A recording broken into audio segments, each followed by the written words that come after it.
Okay, so that I can see you too. Right, so it's a pleasure to be here this evening.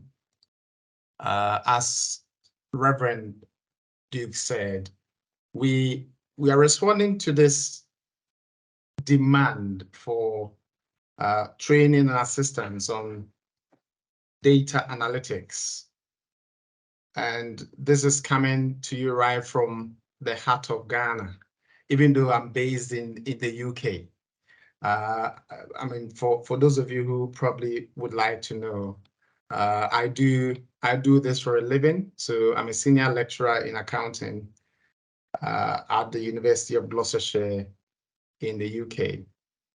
That entails a lot of work around data analytics, data science, and artificial intelligence, which I also use a lot in my research and consultancy activities.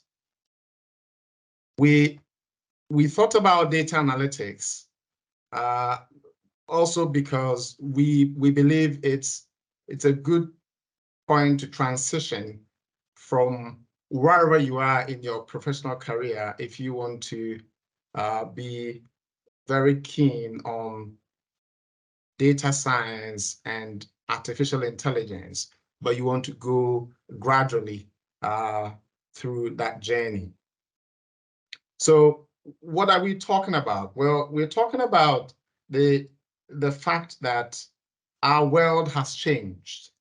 As professionals, we don't need to be told that our world has changed. It has changed tremendously, well, because of the role that technology is playing in our lives. And because our lives have changed, the demands on us as professionals. Okay, well, so as I was saying, I mean, our world as professionals keeps changing, is a good way to say it. And I'm referring to the role that technology and data is playing in our lives now. So today, what we will do is we will talk briefly in the first session of this webinar. I'll talk about what is happening around analytics and AI. And then I would spend just a few minutes to demonstrate the kind of skill that you would need to acquire if you begin this journey of improving or acquiring the competence in analytics. Okay, so there'll be two sections. First section is just chatting briefly about analytics and AI, and then I go on and give you an illustration of Power BI. So when we talk about expertise or our skills as professionals, we cannot deny the fact that the impact of technology is huge, because technology now is enabling people who otherwise would have been novices, people who probably wouldn't have been able to claim the ability or the expertise in the domain to begin to, if you like, do the things that experts would have traditionally been responsible for. And that's all because of the power that technology gives people. We're talking about artificial intelligence here. If there are any aspects of what we do as professionals that can be automated, we can be sure that technology is creeping into that boundary of what we would have claimed to be human expertise. So in the end, there are some dimensions, or if you like, the way we define expertise and the way we demonstrate our professional expertise has changed. We need to be able to harness the power that technology affords us, to be able to convince and to be able to deliver that expertise that we claim. So I've got this idea of emergent expertise that shows the impact that technology is having on all professional domains. So we're not just talking about accounting and finance today. We're talking about any profession that involves making critical decisions using data, or if you like, creating information by analyzing data. And you can see how that then permeates all professional boundaries. Because the way you perform, as I said, the way you perform, the way you come across, the way you deliver, somehow will require the use of technology. And that's not limited to any specific domain or any specific task. The era when we were only relying on human intelligence is behind us now. You can always be assisted by technology. Technology seems to have the ability to always augment what you would do as a professional. So whatever the domain or the task that you claim expertise in, there are knowledge structures now that have been picked up, the abilities that have been picked up by technology that can enhance your output. So that's what you see in this little framework that I've created here. So how you perform in every domain somehow will benefit from the knowledge structures or the abilities that technology affords you. Well, that depends a bit on the social context. It depends on where you work and who you work for and who you work with and the expectations of your stakeholders. So you might say, well, my situation is different and I'm not using technology that much now, and I think I'm okay. Well, you're okay for now, but if you move to the right here, we think in the future that situation will be untenable. We think in the future this tide is not going to stop. Technology is only going to get better, and people will always expect that you're able to do far more than you're currently seeing, because people are not aware, if your stakeholders are not aware, if your employers are not aware, if your clients are not aware, if regulation doesn't change it, there are some uncertainties that are coming up, which means that every professional somehow needs to up their game now. And not just as individuals, but also as organizations, as groups of people. We can only embrace the benefits that technology affords us to be able to enhance our performance, to be able to demonstrate that expertise and not be doubted because of the fact that we are not able to use the emerging cultural artifacts. So, I mean, gone are the days when these things that we are talking about today would have only been relevant to a few people. Data analytics and AI are becoming part of our ordinary discourse now. They're becoming extensions of our hands, our eyes, our ability to do things. They're becoming ordinary tools. And that's why I'm calling them cultural artifacts, because in the next few years to come, they will become the threshold competence. I mean, they'll be the basic things that people will expect of you as a professional. So that is a picture that we have, and you are probably well aware about this already anyway.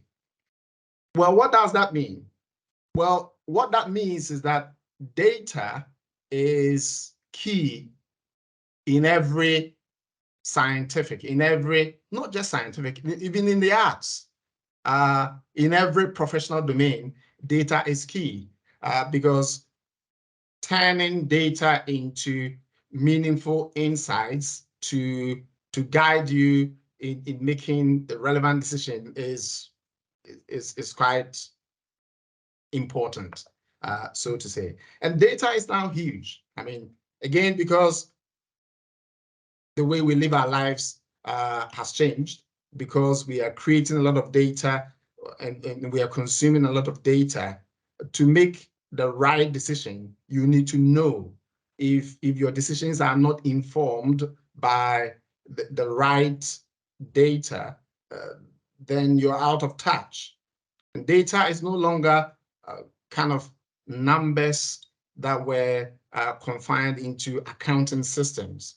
Data is now so huge and varied that we are also talking about unstructured data in its various forms. Anyway, so when we talk about big data, the systems that we used to process data in the past aren't adequate anymore. They aren't adequate anymore because the data we have are, like I said, not just numbers or words, they are images, they are, I mean, other kind of unstructured data. They are huge in huge quantities, and we will need to transform them. And they change very rapidly. So we need to have systems and software that are fit for purpose. So our old accounting systems from the organizational point of view and our old spreadsheets are very limited. However, technology, like I said, has given us low-cost open software that are more powerful and useful. So we are now able to collect all the data that we need quite rapidly. That's if we have the ability, and process them, visualize them, and also apply all the previous knowledge that we've ever created as human beings. So that's what I meant by knowledge structures. Every theory, every way of thinking, every way of calculating things and processing them have been transformed into algorithms, or if you like, instructions that a computer can process. And that's what we sometimes call machine learning. So the machines that we have now have been able to mimic or replicate the way we learn as human beings. So all the techniques in every domain, in every one of the sciences, we can write algorithms, or not write. If I say write, you might be thinking we want to turn you into programmers. No, but these programs exist. And if we have the know-how, we can call on them for every domain, for every task, as I referred to. These knowledge structures will be able to replicate the things that we would have otherwise done as human beings. That eases the task for us, because we know there are things we enjoy doing as human beings. There are some things that we don't enjoy. We know we have cognitive limitations. So there are some things that we should be doing, like measuring and calculating things, and doing a bit of statistics and all that. Not everyone enjoys it. And our brains are limited. We can't chew and process these huge volumes of data. So you can see the stars are aligned now. We have a need, and we have the ability, or if you like, we have the expertise that is residing in the AI and the analytics domain. All that remains for us as professionals is to acquire these abilities, to internalize, to learn how to use them, so that we become better versions of ourselves. So we move from big data, transforming it and visualizing it so that we can apply these insights meaningfully, share them, talk about it, because not everyone enjoys the technical side of processing data, but it is almost given that every human being understands stories.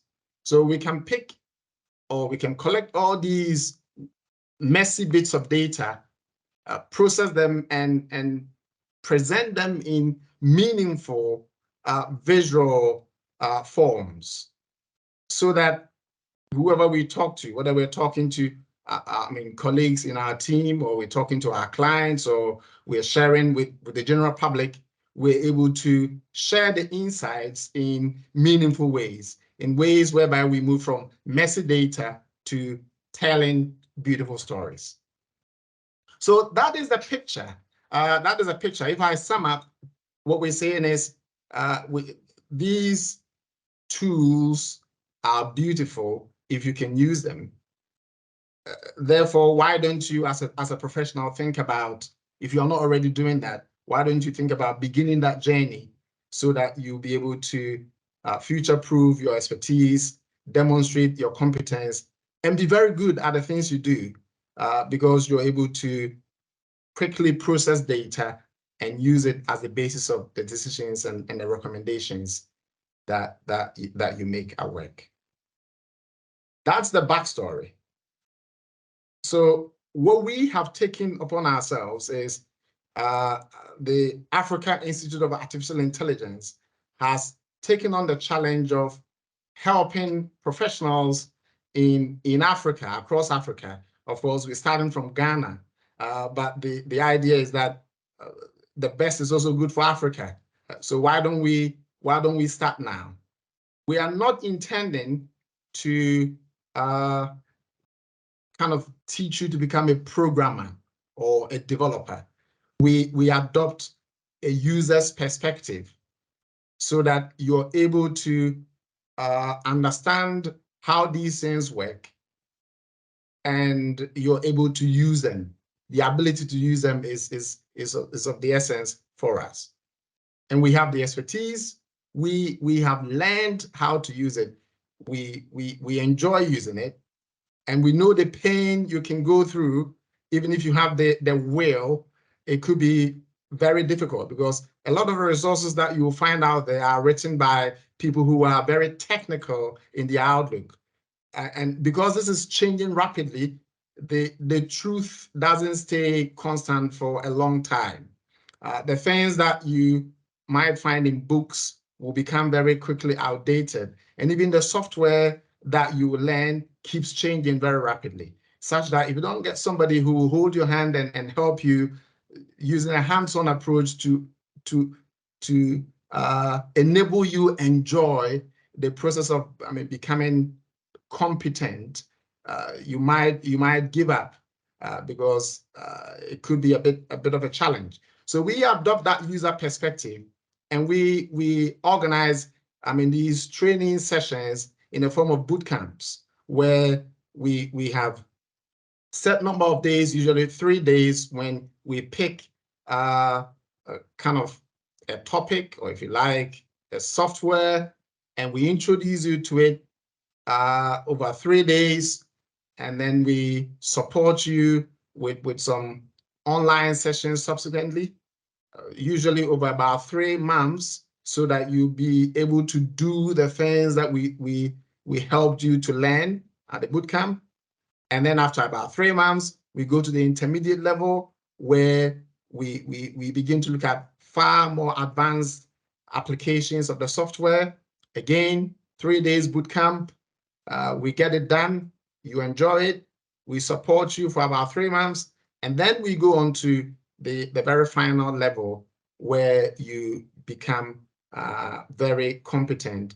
And then when you're on your own, we believe you will be able to transfer that knowledge into whichever area of practice you are acquainted with.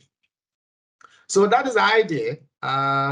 And for now, I'm just going to talk a bit about Power BI and analytics, and give you a quick intro to what you could be looking at if you decide to look at Power BI as your first kind of step into the world of acquiring that competence in analytics, and probably artificial intelligence thereafter.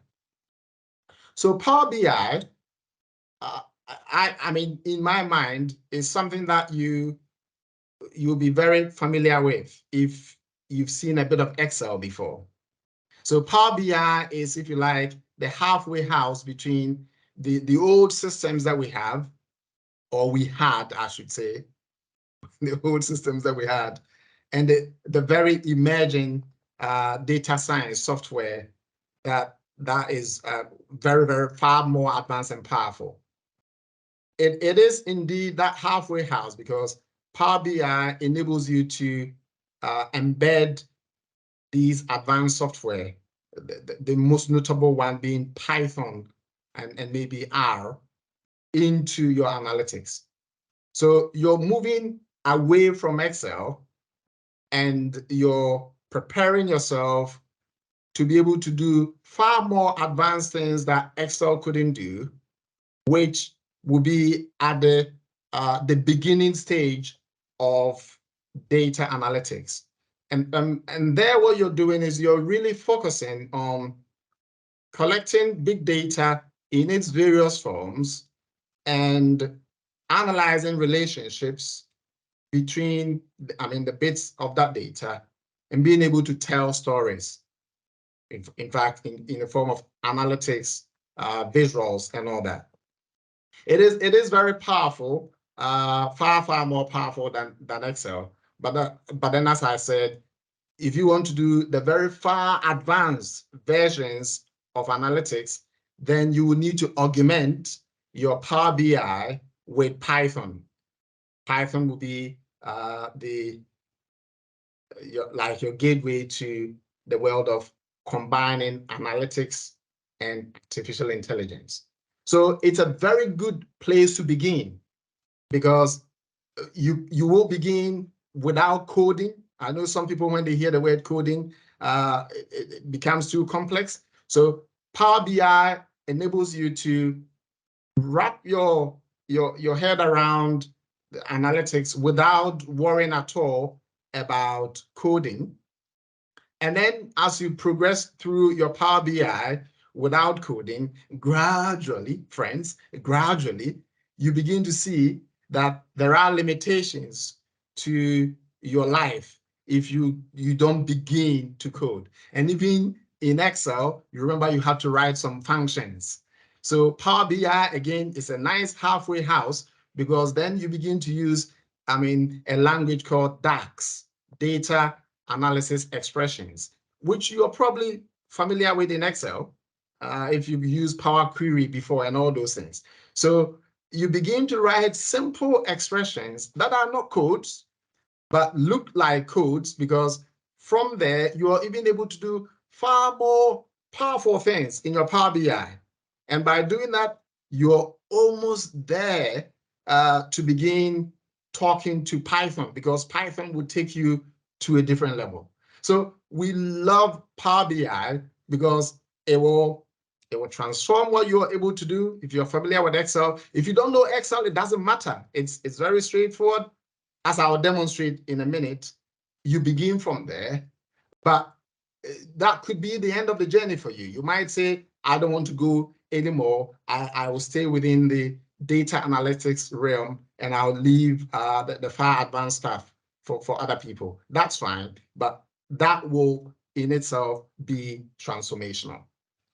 So let me just quickly show you some of the stuff that you could do with Power BI. Okay, so let me just quickly show you. I'm sharing my screen. So as an example, you could pick any ERP or any accounting software that you have. So what I have on the screen now is an example of all the data in an accounting software or an ERP. So if that's your field, if you're in the accounting or finance field, you can see what I'm talking about here. So if you can see, we've got a general ledger, we have a chart of accounts, and this has been prepared anyway, but we've transformed all the output from the accounting system, accounting software, so that we can be able to begin to do far more exciting things than the basic accounting software could do. So if you have that, I mean, all these bits of data in an accounting system, what could become the end product from it? What could you do with it? Well, what you can do is you can go into Power BI. So again, I'm still sharing my screen. And you can begin to, like I said, you can begin to transform the numbers and the text into stories that become meaningful. You can drill down and begin to have conversations from the data in your accounting, software. Because as you know, the role of the accountant is changing. I mean, a lot of the things that you did now can be automated. What people really need from you as an accountant and finance professional is the ability to have conversations and help them, other professionals or other colleagues in the organization. You become a source of relevant conversations. So what could you do, for example? So out of the accounting data that I showed you, you can see what I've done here. And this is very basic. You can analyze, for example, the sales. So what I've done here, I mean, very simple, is I've created these pictures. Let me just say that so that I don't use the technical words. Access. Can we mute everyone and then I will have to unmute myself because there's a feedback.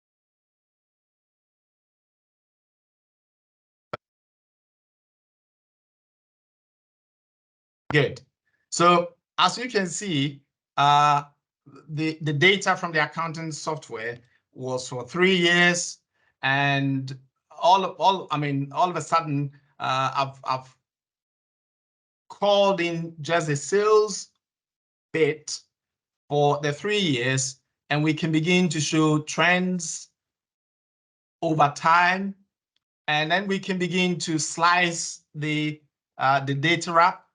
It doesn't take a lot of effort to use the slicer, such that for each of the locations where the sales emanate from, we can have a look. So if I just slice it now, if I click on Australia, you can see everything now is customized so that we can have the conversation. We can home in on the sales from this location, I mean, from Australia. We can do the same thing for each of the other countries. And you can see this is very relevant. And what you do is you can have this dashboard. I mean, you can have this being updated however frequently, every morning, every 5 minutes or whatever. You can have a quick look and that will be there. Again, it would take less than 5 minutes for me to, create this next page. You can see here. So when I ship the content of the accounting package, what I've just done quickly is I've created the profit and loss account. Again, if you're in the accounting or finance space, you can see how this could be meaningful. So we've got the P&L and we've got some metrics. So I've got the sales, gross profit, operating profit, EBITDA, PBIT, net profit, all of it for the 3 years. And now I'm using a feather slicer. So I may want to just look at each year on its own. So I may slice the data on the basis of time and location. Isn't that beautiful? So if somebody needed to have this conversation about understanding the contribution, the different segments and whatnot, all I'm showing you is that you are able to analyze data far, far more quickly, meaningfully, without worrying about the technical bit. You can have conversations if you have the ability to transform your data into these types of insights. So yeah, we can clear these slices. And if we did, we are back to where we began. We may want to do deeper country analysis. So everything that I have mentioned here, or I've shown you here, doesn't involve even one bit of code. You don't write anything. Power BI, you just import the data. And if you knew what you were doing, we would show you how to begin to slice and dice your data. And then remember I said, you begin to realize that that's very limiting. For example, when I showed you, this, you can see here that the gross profit, I'm only showing you the line graphs for the years. You may want to see the gross profit from each country over a period of time. For you to be able to slice the data along more than one dimension, you need to go beyond just the basic slicing. So you may then see the relevance of the DAX, that approach to analyzing data, which I mentioned. So if I do some basic DAX, I'm able to then transform all of that into a different type of analysis. So this picture here is a bit more meaningful than that one. And if we were together, I could have asked you to look, but I think you can see it's very obvious. So that's the idea, and this is far simple and basic. You can do all of this in about 20 minutes between the time when you export the data from your accounting package and creating all this. If you knew what you were doing, you'll be able to do it, and many other things. So just to demonstrate that it's not really that difficult, like beyond you, why don't I just take you through an example? So I'm starting Power BI now. So and by the way, Power BI is free. It's an open software from Microsoft. There is a free desktop version. You only pay a subscription if you want to use the very advanced version of it. For individuals, you may not need that. Organizations, if they wanted to use it to share in the use of some of the features, then you pay for the license version. So it's free. Thanks to Microsoft for making that free for use. So I've just opened Power BI here, the free version, and for maybe 10 or so minutes, let me just show you what we are talking about. So Power BI is so powerful. Yeah, well, I think you would expect that, because it is very good on connecting. Remember I mentioned big data, and we said data is in very many different forms and can be collected from many different databases and whatnot.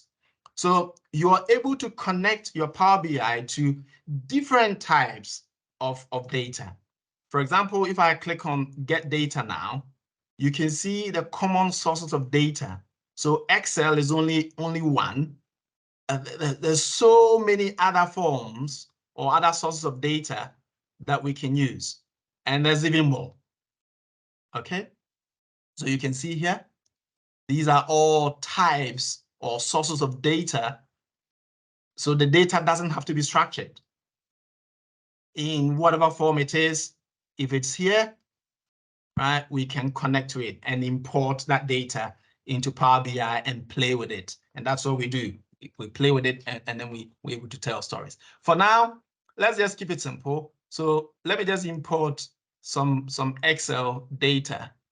I had some data sitting somewhere, which I wanted to use as an example.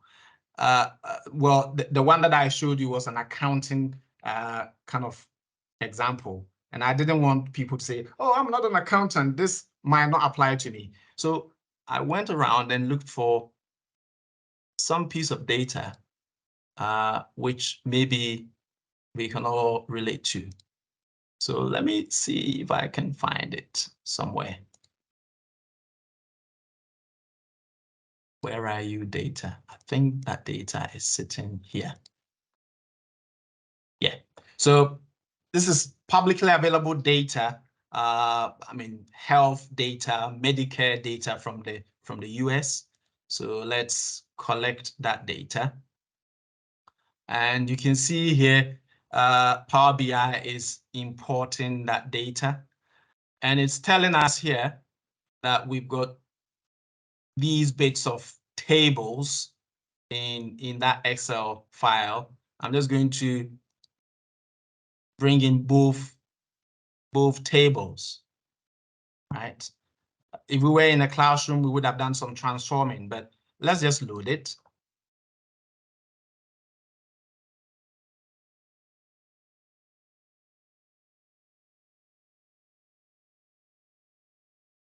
So yeah, Power BI is saying it's got the data in. How do we confirm?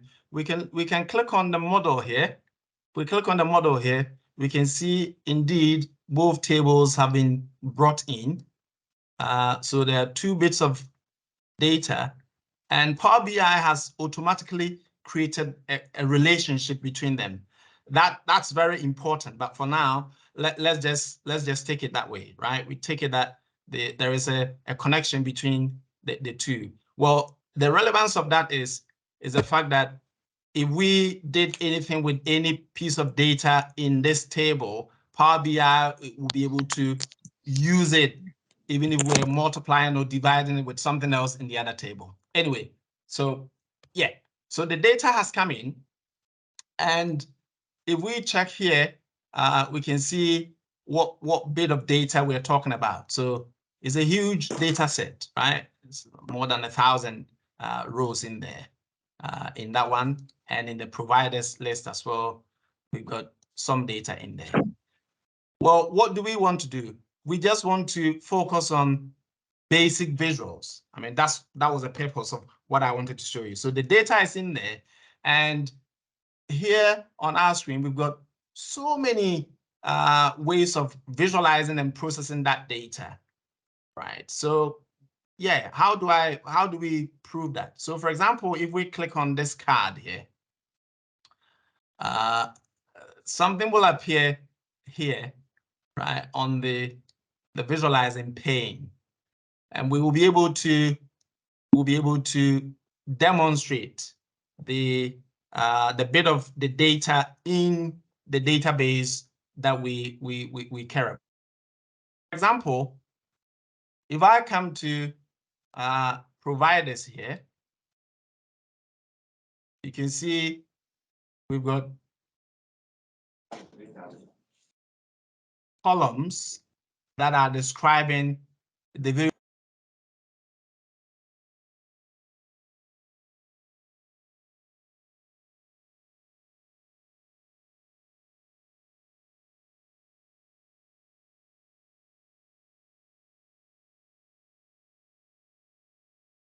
Sir, I think you are muted.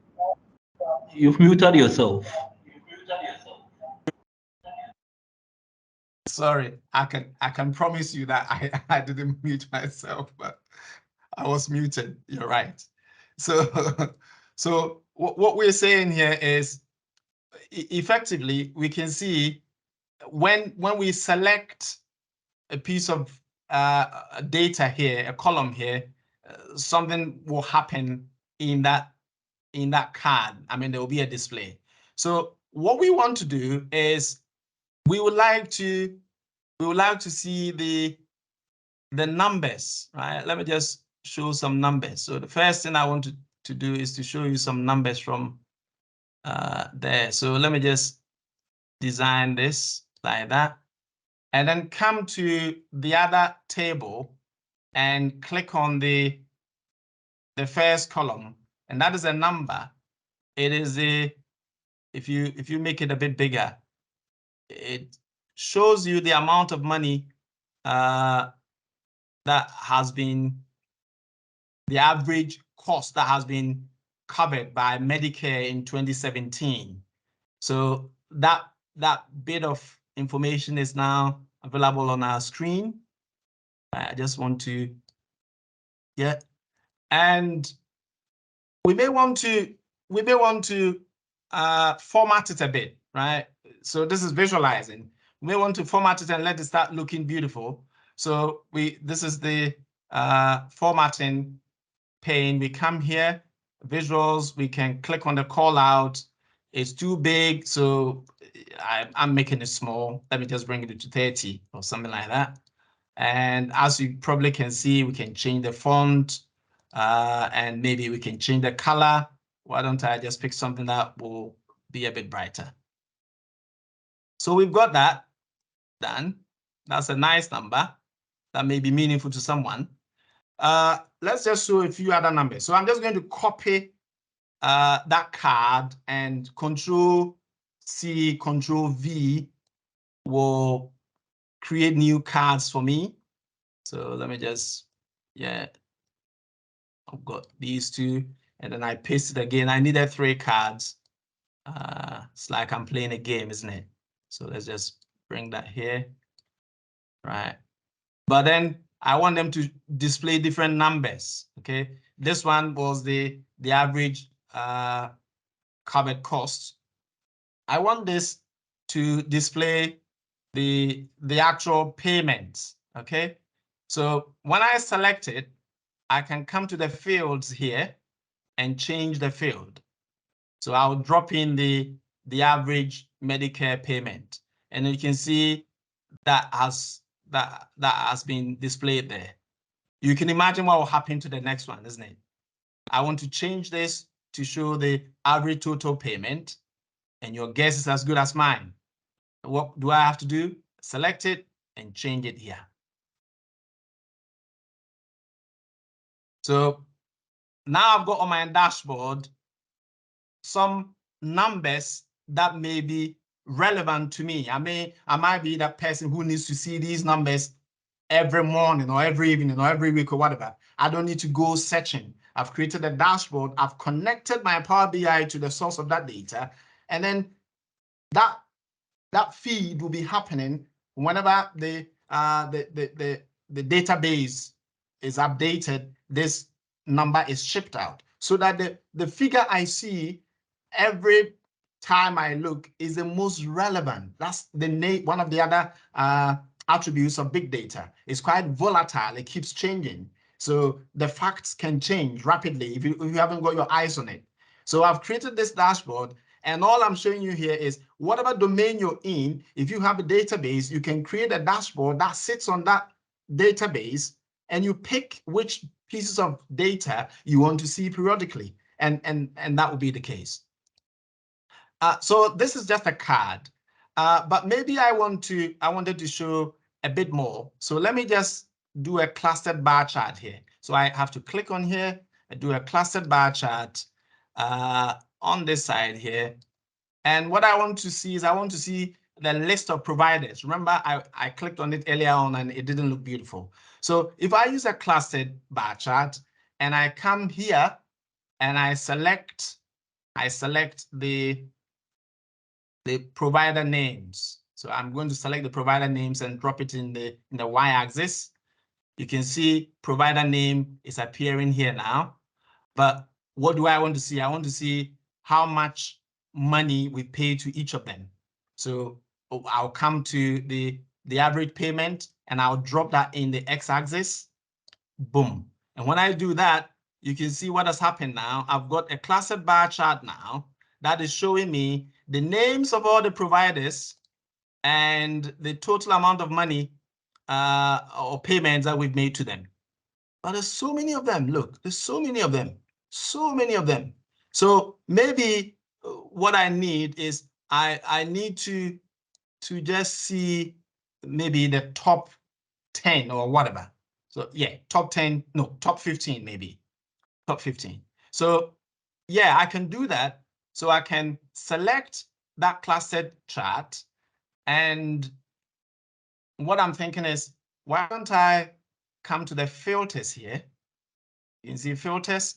So I click on there, and I can apply a basic filter that shows a top number, and I mentioned 15. So why don't I show the top 15 on the basis of what? The top 15 on the basis of the amount of money that we have paid out. So I drop the total average total payment in here and I apply the filter. And when I apply that filter, what I've got left here now is the top 15 providers and how much we have paid to them over the period. And again, that could be an important piece of information that I need. But where are they based? I mean, because this is from the States, I may want to show where these providers are based. And yeah, why don't I use a shape map? So I can click on the shape map. Oh, I've just done something silly. Whenever I'm updating a visual, I have to click away from it. And because I didn't click away, this map has messed up my clustered bar chart. Damn. Is that irretrievable? Not at all. All I have to do is I go back and I click on the clustered bar chart.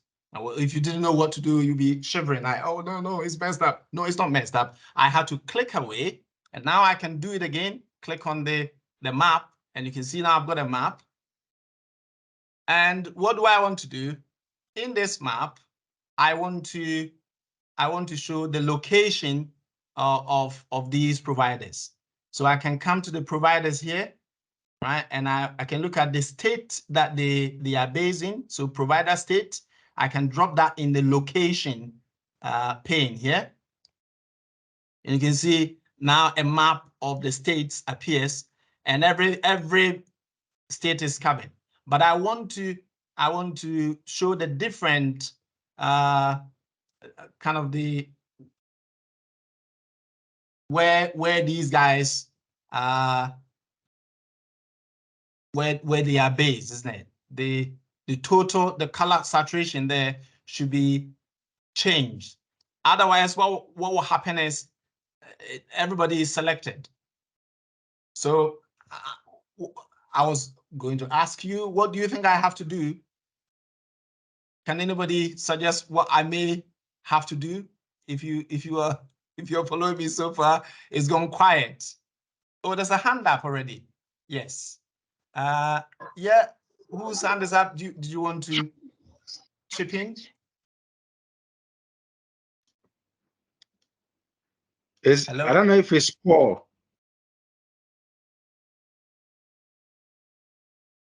Sorry? Yeah, it's me, Paul. I wanted to ask something and I wrote it in the chat. I said, what is the Okay, value? No, it's talking about what to do next. So we are looking for somebody who is following to probably suggest something. He just wants to see if people are following.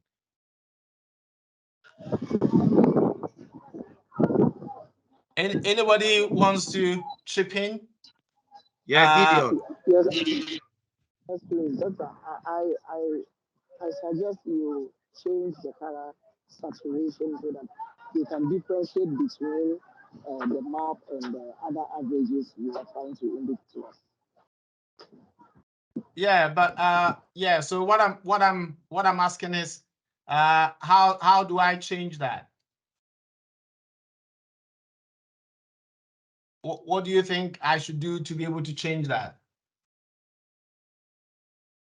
Oh, okay. Please. As for the Power BI, I don't know. I'm really following. So I suggest maybe you click on the color saturation, or maybe you add data fields to change the color saturation. Thank you very much. That's well appreciated. Well, so because I'm keen on the average total payments, right? And I've used it before, the average total payments. I'm going to drop the average total payment in the color saturation here. So notice what happens. So when I drop that in there,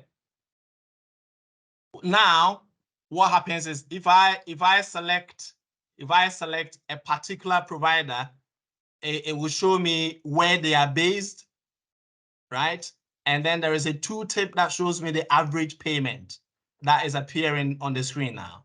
So I can go to the next one, and whenever I click, the map then is updated to show me where they are in the states and the amount that we have paid to them. But that's still a bit limiting.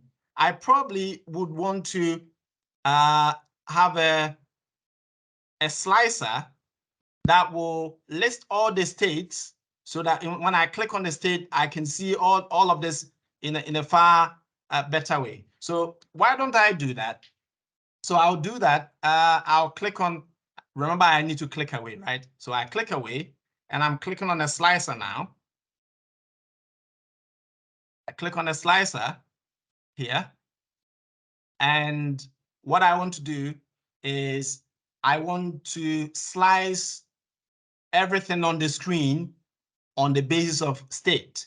So I'm going to collect the state and drop it in the field here. When I do that, you can see all the states in the US appear here, but they are in a list. It's not beautiful. So I want to amend that. I want to have them on the screen so that I can easily just click on them. So I come back to, remember formatting? I come back to formatting here, and I'll format the slicer. I'll change it from a list into a tile. And if I do that, now I've got a tile that lists all the states. So for example, I don't know if you're very familiar with the states, but if I click on FL, probably that's Florida. So if I click on FL, you can see, let me just clear that for now.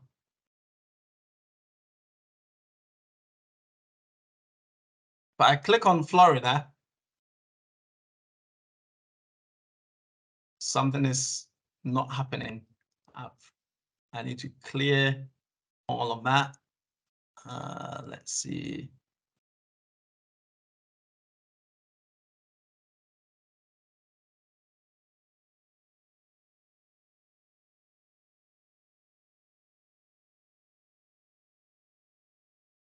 Let me just check what has gone amiss. Da, da, da.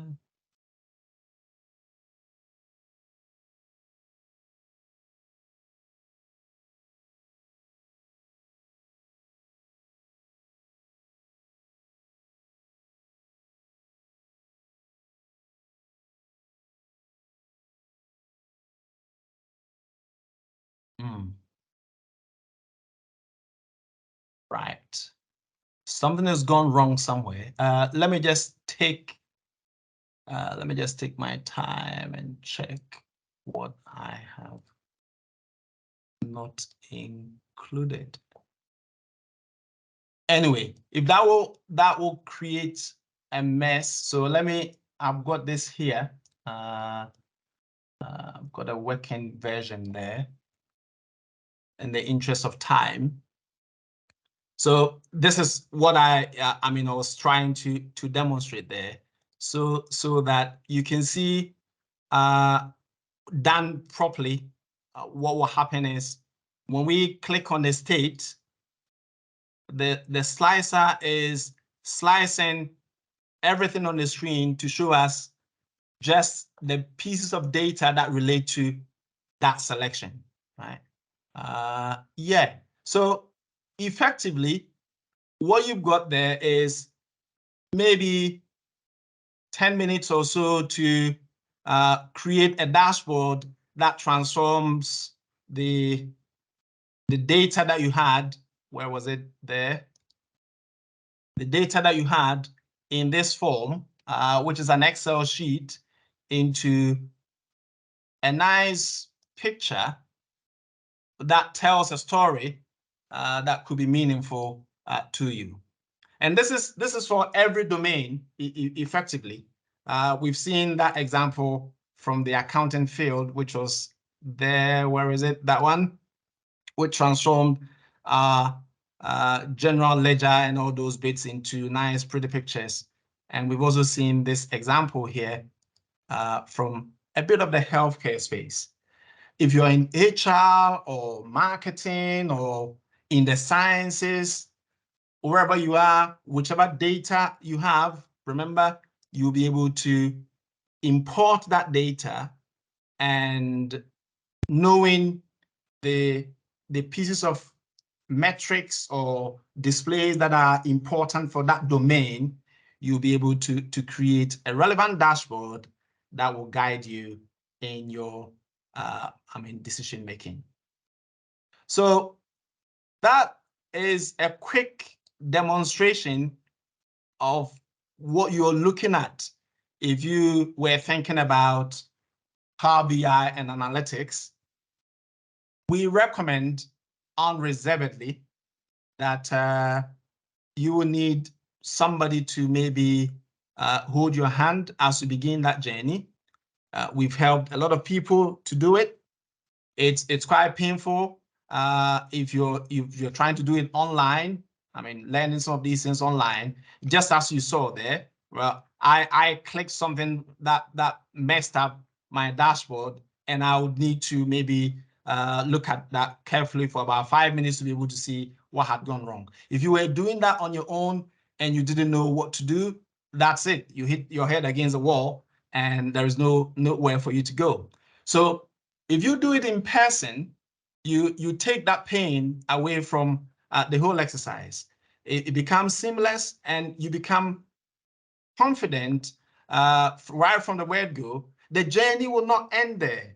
I mean, this journey will be endless because the potential, the changes that will be coming out so much, but at least you've got a firm foundation upon which to build.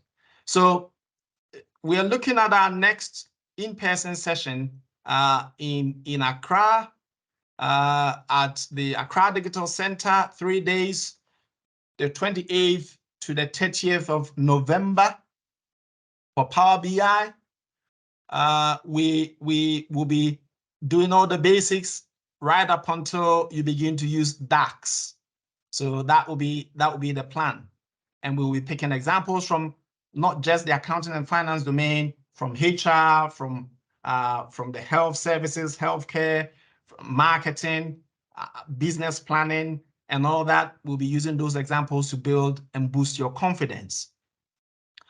And then the following week, which is the week of the 5th, the 5th to the 8th of December, we will run the next bootcamp for data science, and that will focus primarily on Python. So that's a bit different.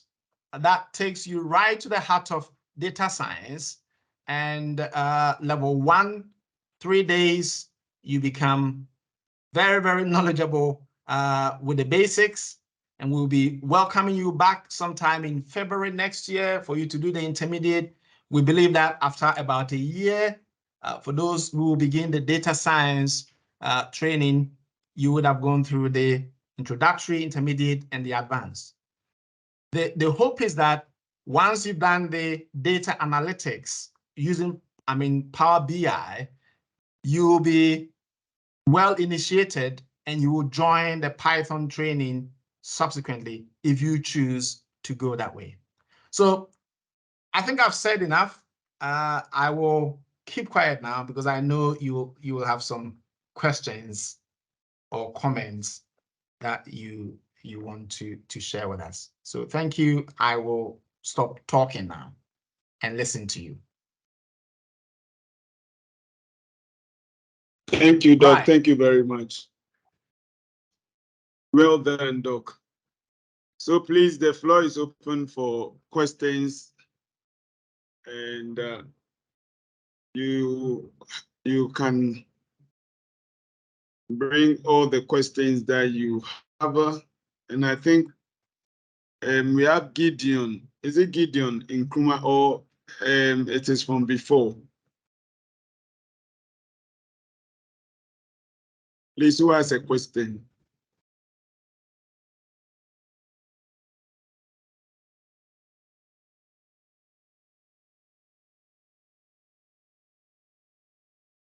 I do have a question. Anyone with a question?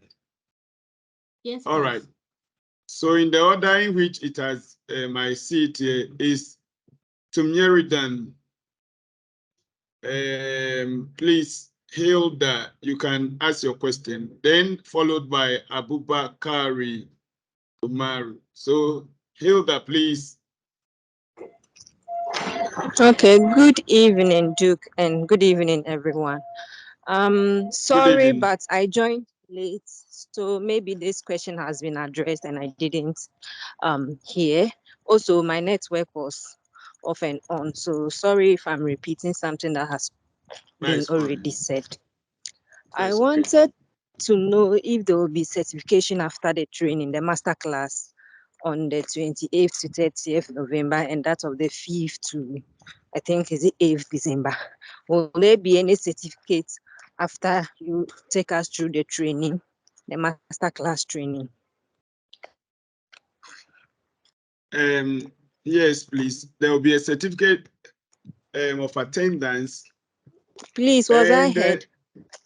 Yes. Can you hear me? Hilda, can you hear me? Yes, I can hear you, William. Hilda, can you hear me? Yes. I can also hear you. There will be certificate. Hello, please. Of course. Duke, did you hear me? Yes. God, this network. Can you hear me? I think it must be network challenge. So I'll type in, there will be certificate, of course. For all our programs that we are running, there will be certificate for all those who attend. And it will also qualify for, especially if you are already qualified ACCA or professional, it can also qualify for CPD, for your CPD as well. And you also become a member of the community of data analysts and data science experts in the Africa Institute of AI. So there are so many things that we have for those who are going to partake in it. Certificate of attendance, member of AI, and CPD as well. And I'll share a bit about that. Doc, you want to add anything before we go to Abubakar? Yes. So that's the idea. There will be a certificate of attendance in terms of certification.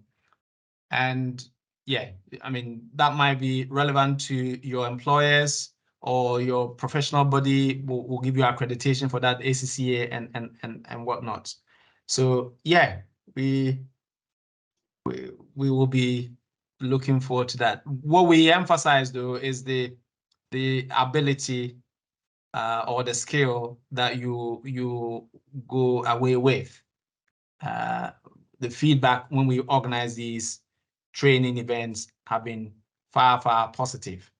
But maybe you would say I will say that. I'm just saying the obvious.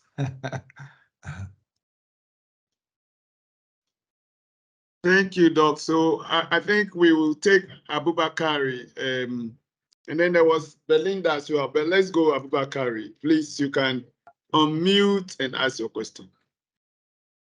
Hello, good evening, William and Duke. Doc. Okay, this is my good evening, Abubakari. Okay, this is my first time of joining your webinar. I'm new to Excel, not that good in Excel, and I am an auditor, but I'm used to this. Excel is just like the manual Excel we normally use, where sometimes when you want to do something equal to this, the small basics. I would like to know what level should I join in your series of Power BI that it will make me sharpen my Excel knowledge and then also become a powerful navigator of this AIs that you are trying to inculcate to us? All right. It's a very good question. So I think Doc will help us to calm most of us down, like you and like several of us. We are a bit very little knowledge with Excel, and even where we think we know a lot about it, when we go on with the program, we'll only realize that we knew very little still. And then moving on to the Power BI, and we ended up by saying that DART and so on. So Doc, please, you can enlighten us with it, how the package will be helpful from beginners, building their confidence to be very useful in the whole process. Doc. Yeah, so we assume that people who come to our training sessions have no prior experience or knowledge. So we go to the very beginning of the journey. And I'm not just saying that. We don't assume anything. So everything that you need, we provide from the onset. So you don't need any IT, competence. You don't need to have known anything to come, because we will start doing it from the very foundation. There's no level below which we don't go. We start from ground zero. But then we have to make sure that we build that foundation. And that's why we emphasize that you are there in person. You will be amazed about maybe how much you didn't know, as William said. And yeah, so I wouldn't be put off by the fact that I don't have any prior knowledge, because that's the point anyway. You don't have to know to come. So we start from ground zero. Does that help, Abubakar? Yeah, I think it give a lot of us calmness. It give a lot of us calmness, because start from ground zero. Now Abubakar and several members on the team, you see, you may have very weak or very basic Excel. I think it is rather a good point to be able to join such program, because without saying the obvious, like Doc said, I sat in the AI level 1. I'm complete novice with all these data analytics and then data science. But in the 3 days, it took us from the very minimum, from the very novice. So your Excel will be sharpened. Your relation between the Excel and the Power BI will be sharpened. Then you go on to know that a minimum of how you can translate it even to the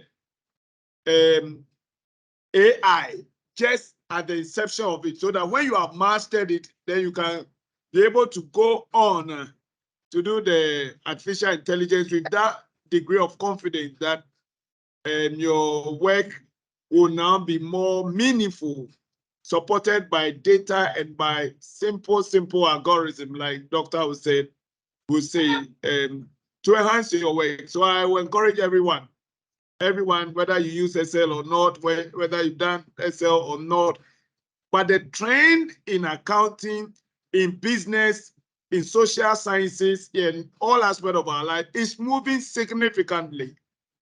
And I think that every one of us will, one way or the other, if not soon, later, it will catch up on us. One way or the other, it will be a useful tool for every professional to be able to have the minimum skill in data analytics and some level of understanding in AI, or let's say data science.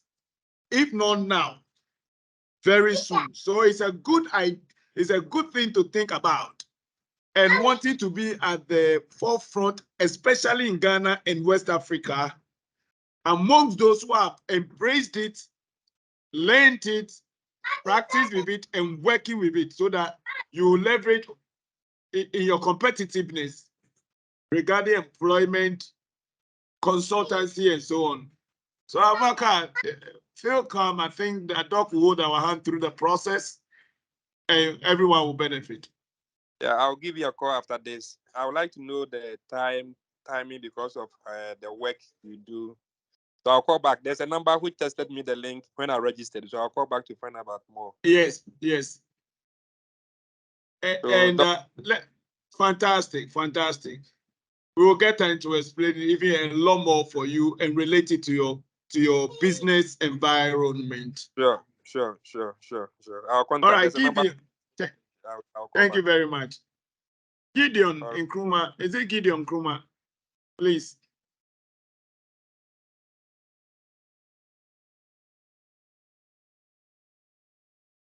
Gideon, please, you can go on. I'm a commercial buyer, so I've tested it in the chat room.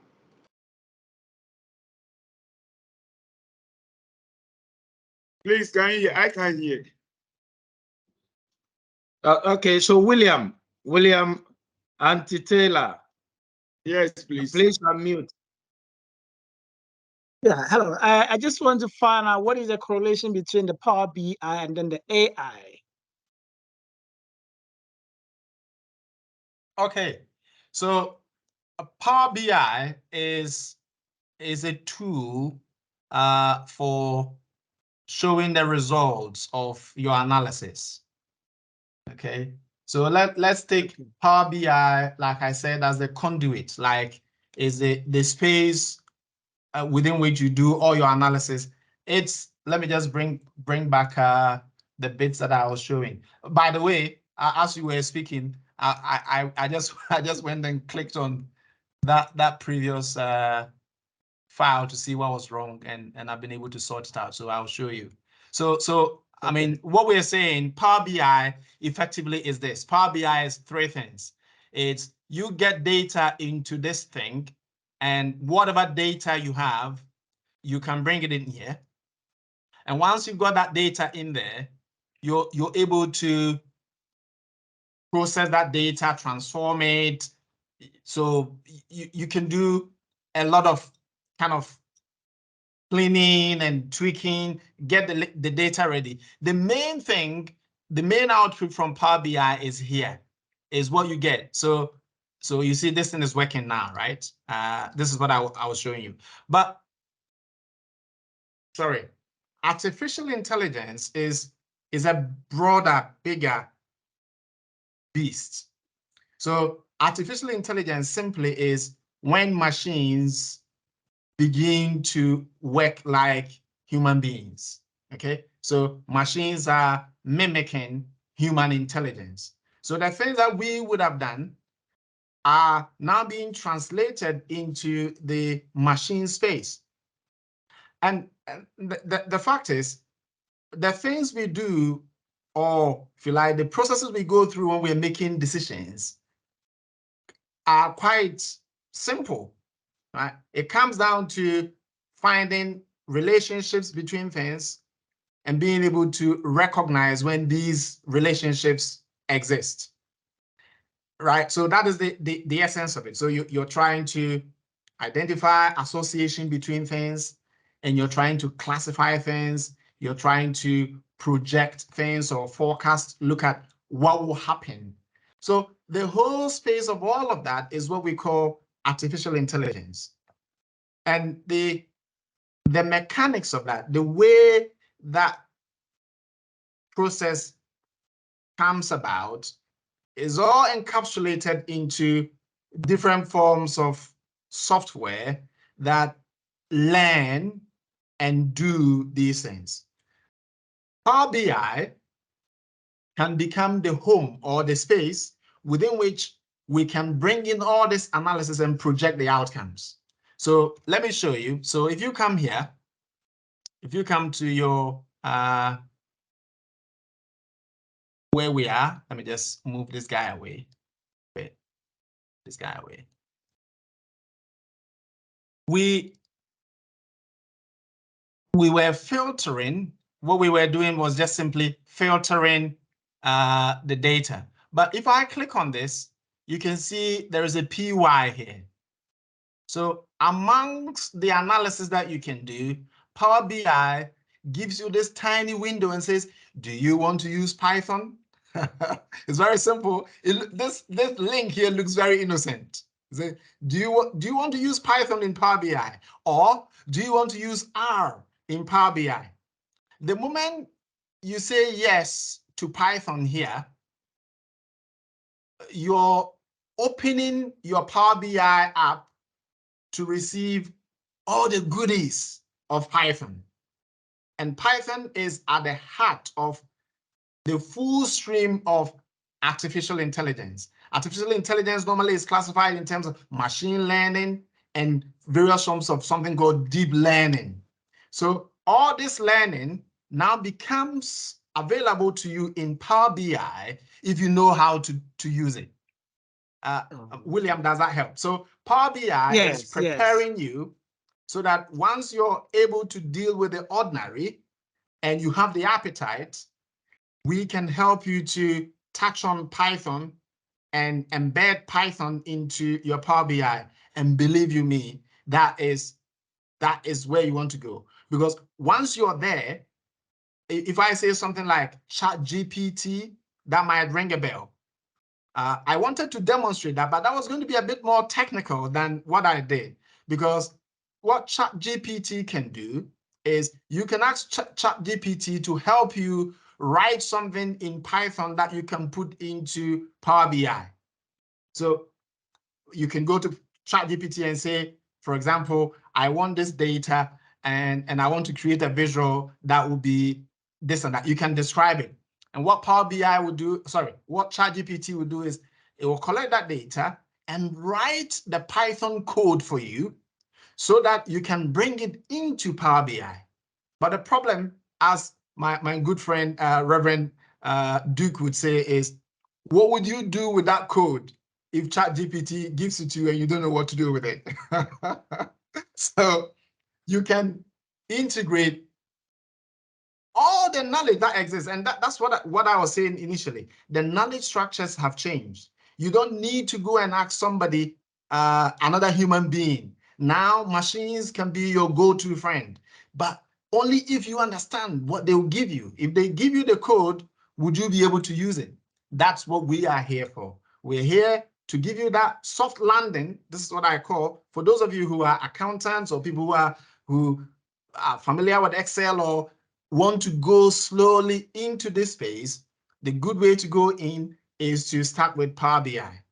But if you're confident, if you really want to join the fast-moving train, we will welcome you on the data science.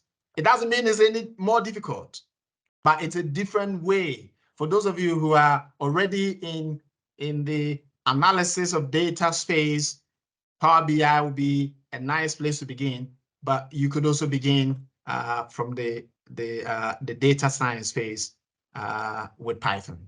So that was a simple, innocent question, William. I've said a lot. I don't know if that helps. Yeah. Thank you for the clarification. I now understand the difference. Good. I think we'll take Gideon and then I'll share briefly information regarding the program and price and everything. And so Gideon, please, you can ask your question.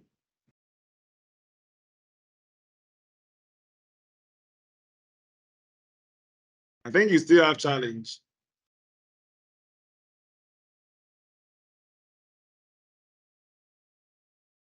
Gideon. Yes, go ahead. All right, what you will do is you type in the chat.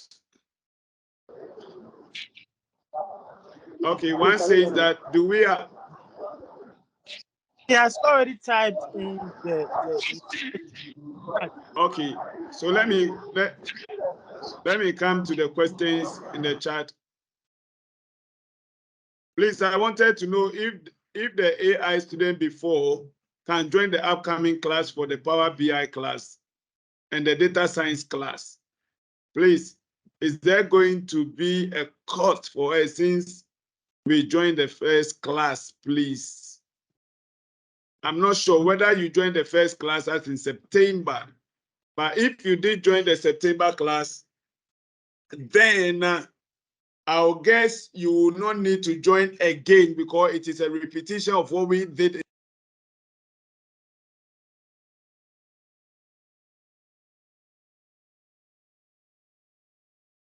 Sorry, William, I think you were muted, so we couldn't hear you. Do you want to say it again, please? Sorry, I was reading this question. Please, I wanted to know if the AI student before can join the upcoming class for the Power BI class and the data science class. Please, is there going to be a cost for us since we joined the first class? And I'm saying the first class doesn't mean when you join the Power BI and then go on in the following week to join AI. Or do you mean you join the September AI and you're asking whether you can join the December AI as well?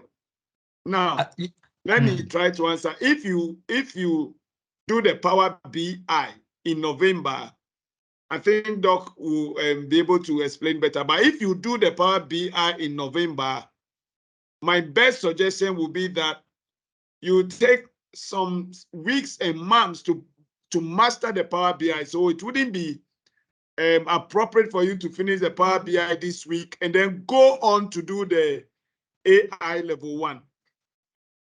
So you wouldn't be doing yourself a lot of favor when you have done the Power BI. And then the following week, you go on to AI. I don't know, but Doc will be able to explain better. But if you did the AI in September level 1, then the December level 1 is the same. So you don't need to join. You need to rather join the online sessions to continue in building your capacity. Doc, probably you can throw light on this question.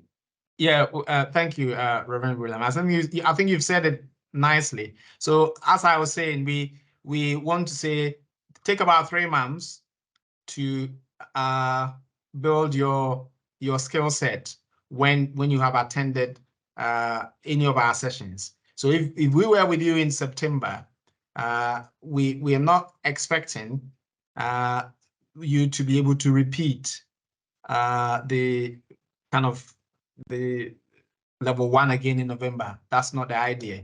So we don't need to see you again in November if you were there in September.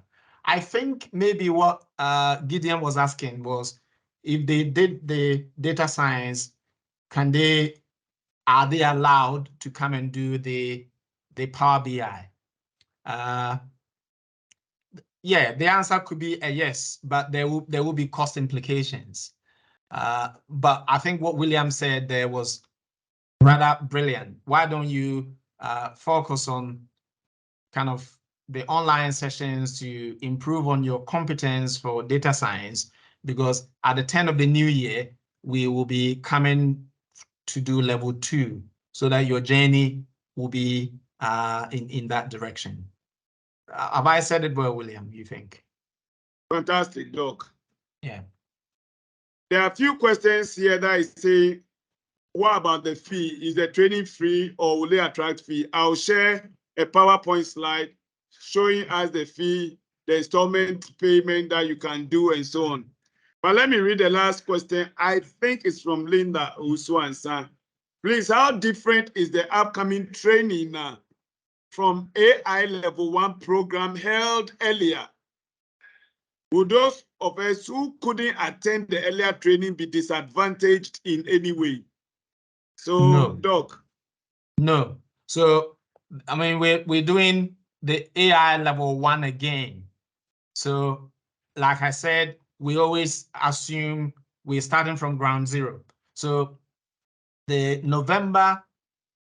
December data science training is open to beginners. There wouldn't be any, we are not taking any prisoners. We're taking you from ground zero. So we are not expecting you to have known anything before you came. Linda, if that helps. Was that Linda or Emmanuel? One of them, anyway. So yeah, do come along. It's for beginners. Both sessions in November and December are purely targeting beginners, please.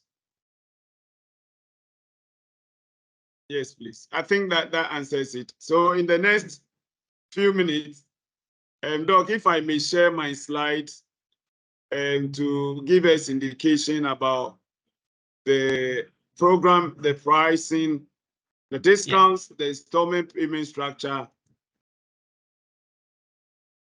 Yeah. So please see my screen.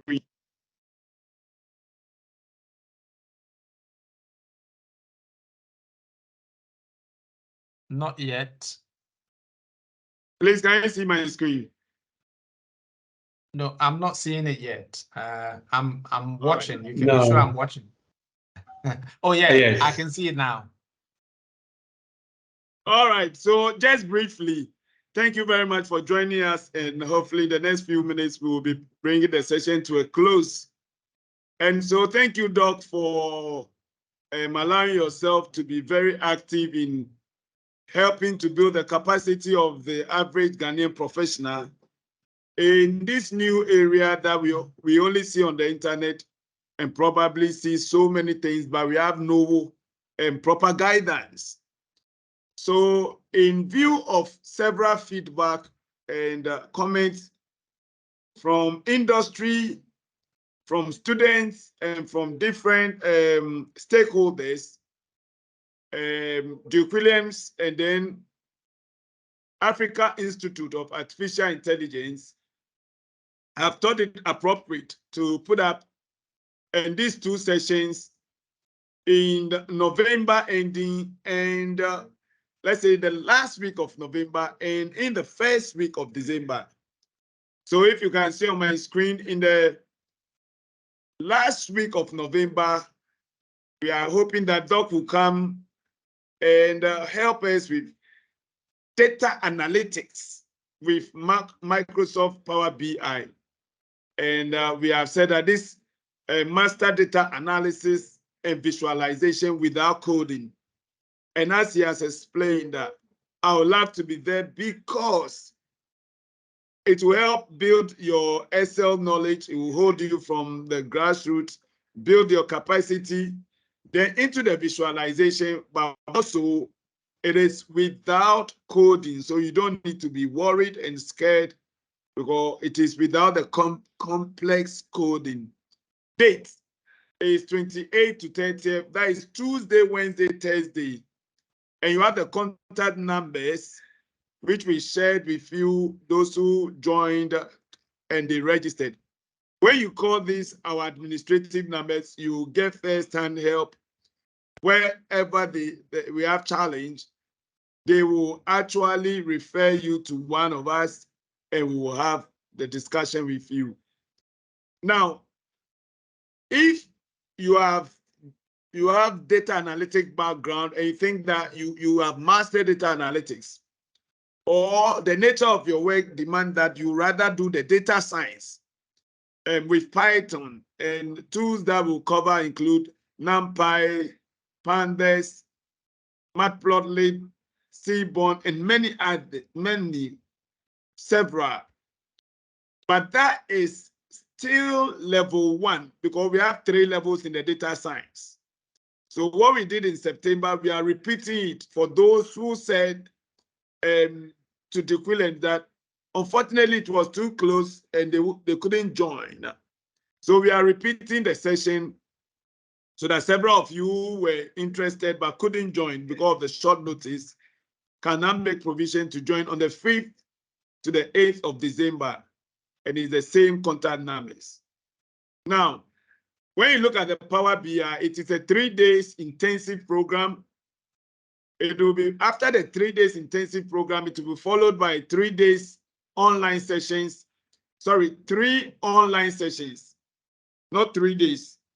Maybe 1 in January, 1 in February, 1 in March to build your capacity. 3 online sessions. We have dedicated study portal where videos and uploads will be there for you to constantly practice and any update that you need in data analytics. Then you will become a member of the Africa Institute of Artificial Intelligence community. And the community is said that there are several people where you have issues, questions, you have a project, you're having challenges, and you put a liner or two, they can be able to make suggestions. It will also form part of CPD hours. It will give you the minimum 21 hours if you are a professional. And there'll be certificate as well, certificate of attendance. The fee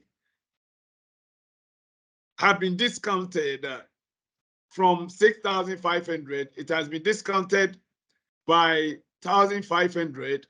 So the fee is going to be 5,000 Ghana cedis.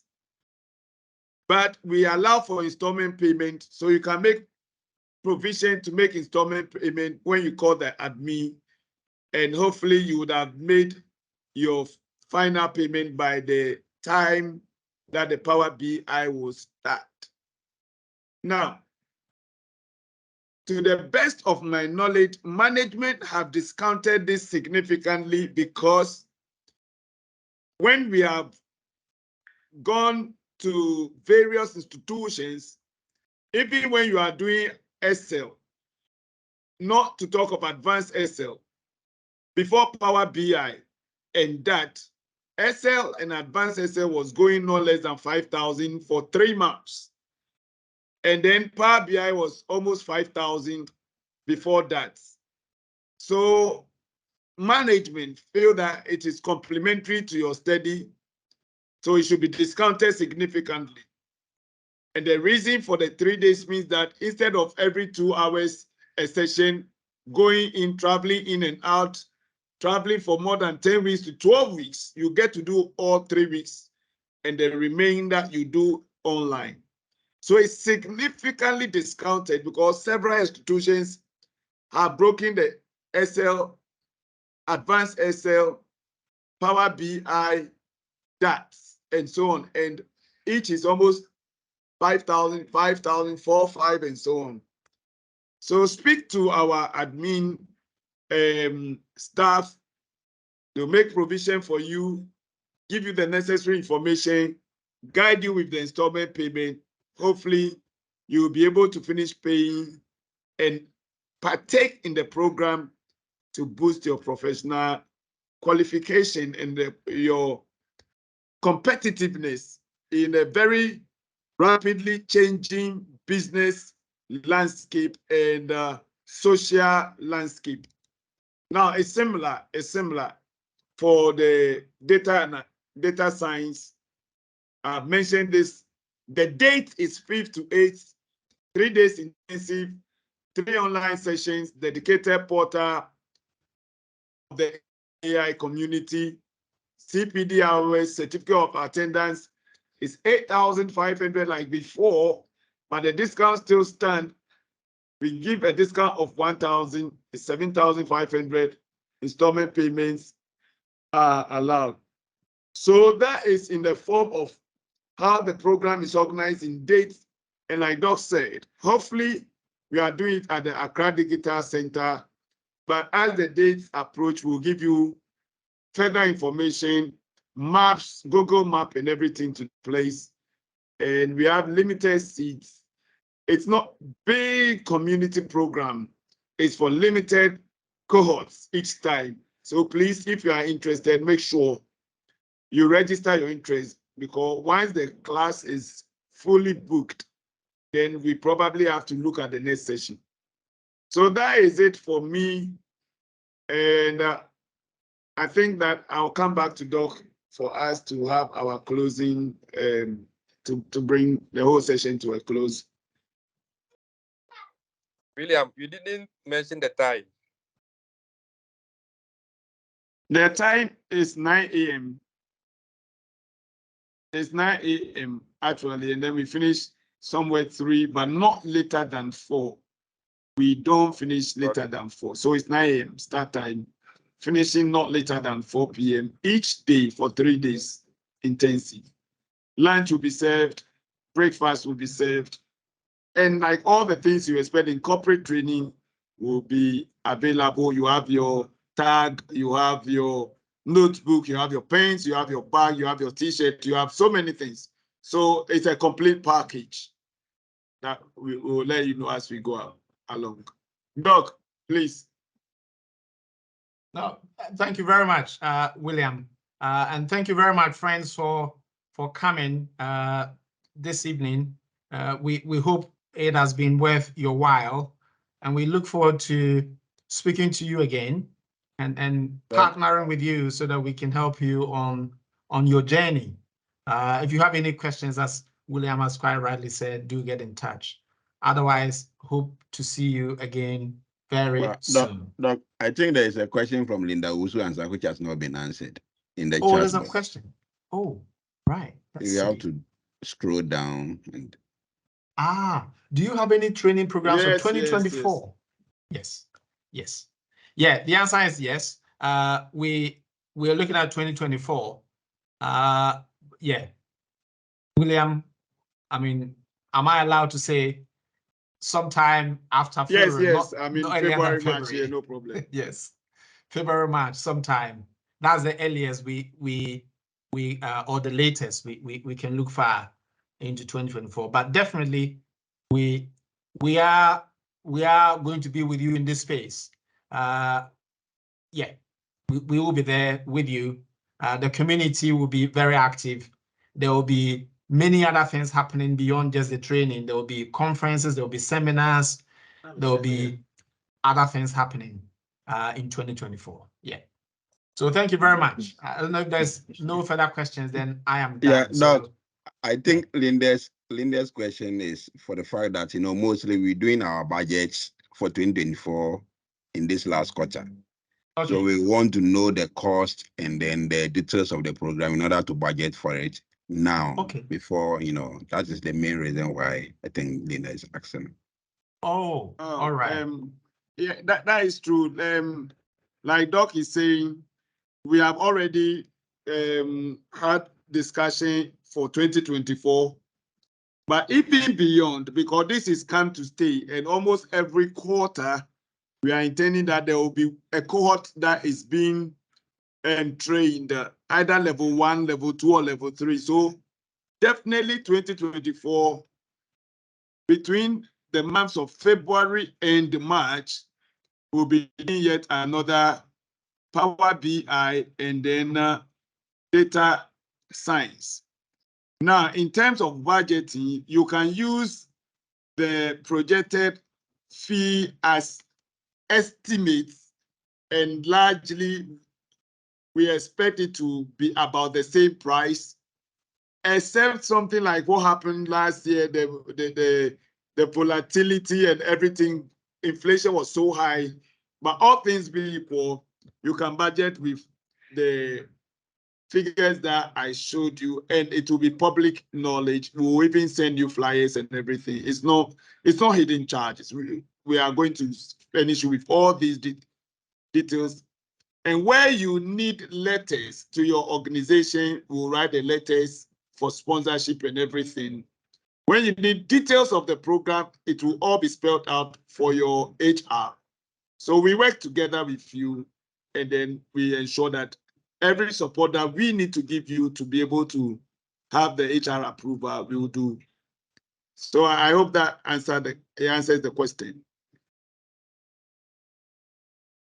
Yes, please. Thank you. Thank you very much.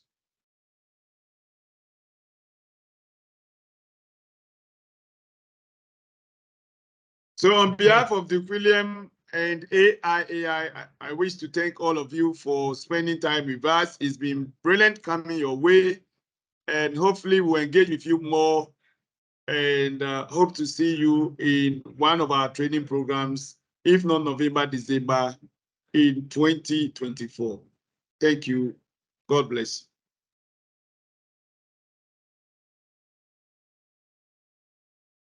God bless you, sir. All right. Thank you, Doc. Thank you. Thank you. Thank you to you all. Thank you.